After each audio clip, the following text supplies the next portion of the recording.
Barack Obama raised $40 million, according to his campaign, maybe a little bit more in March.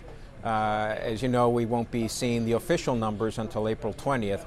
I understand from some sources that her number is going to be maybe half of that, a little bit over 20 million. It's in keeping with how this campaign has been going, particularly this month, where he has been staying ahead of her.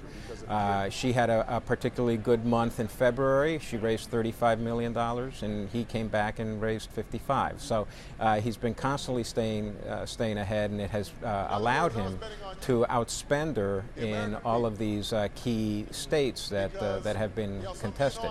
Having said that, she's managed to win in many of these, even though he outspends her. There's a reason for why his number went down and why her number went down. She went down about 15 million as well. What was going on is that everybody was looking at that March 4th primary in Ohio and Texas. Vermont and Rhode Island had primaries that day too, but Ohio and Texas were very, very important.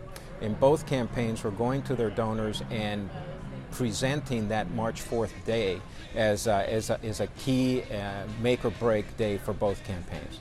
Donors just went nuts. They just put out money and filled up their campaign treasuries, and that's part of the reason why we saw those huge numbers. And since March 4th, there hasn't been a contest, so there's been kind of this big exhale on the part of donors and even on the part of the campaigns. And I think what you'll see now in April is a gradual ramping up.